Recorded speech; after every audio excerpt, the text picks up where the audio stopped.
ወቅት አድምጠን ተመለስን። የጉጂ አባቶች ነበሩ የመረቁን ከልብ አድርገን እናመሰግናለን። አዲስ መረጃችን በሬዲዮ አድምጡን፣ በሳተላይት ተመልከቱን፣ በትስስር ገጾቻችን ተከታተሉ። የስቱዲዮ የቴክኒክ ዳይሬክተራችን ሂሩት ይደጉ፣ የምስል ቴክኒሻናችን ደግሞ አለም ሽፈራው፣ የግራፊክስ ባለሙያችን ደግሞ አቤል አስፋው ነው። እናመሰግናለን። የዕለቱን መረጃ የምንነግራችሁ ፍቃዱ ተስፋዬና ሰናይ ቶማስ ነን። የዛሬውን አዲስ መረጃ ያዘጋጀልን ሰለሞን ገዳ ነው።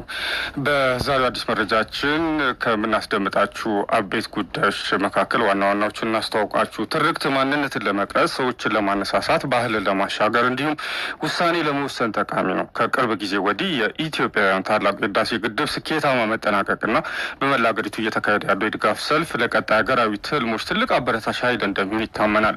ይህ አይነቱ ብሔራዊ አንድነትና የጋራ ስኬት በመገናኛ ብዙኃን በኩል በትክክል መቅረብና መነጋገሪያ መሆን የጋራ ትርክትን ከማጠናከር አንጻር ከፍተኛ ጠቀሜታ ይኖረዋል። መረጃ ይዘንበታል።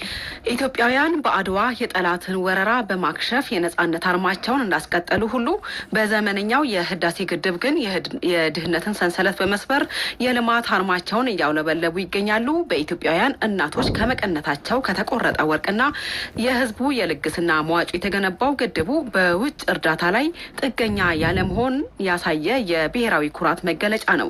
ወደ ኋላ ታደምጡታላችሁ። እንደ አውሮፓውያኑ አቆጣጠር ነሐሴ 2021 ታሊባን ስልጣን ከያዘ ወዲህ አፍጋኒስታን ከፍተኛ የሰብአዊ ቀውስ ውስጥ ትገኛለች። ለሁለት ተከታታይ ዓመታት በዘለቀው ከፍተኛ ድርቅ የግብርና ምርት በከፍተኛ ሁኔታም ቀንሷል።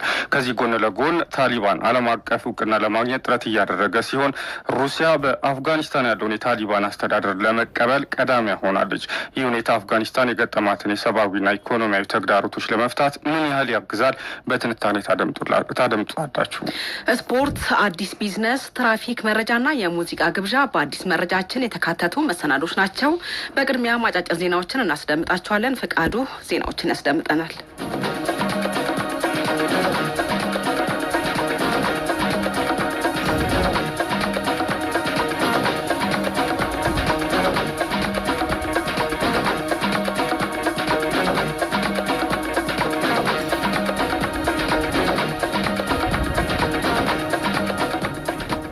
አመሰግናለሁ ሰናይት። የጀርመን ጊሰን ዩኒቨርሲቲ ተመራማሪዋ ፕሮፌሰር ኤሚሊ ፖፐንበርግ ኢትዮጵያ ተግባራዊ ያደረገችው የግብርና ልማት ስትራቴጂ የሰብል ምርታማነትን በማሻሻል ያስመዘገበው ለውጥ አድናቆት የሚቸረው መሆኑን ገልጸዋል።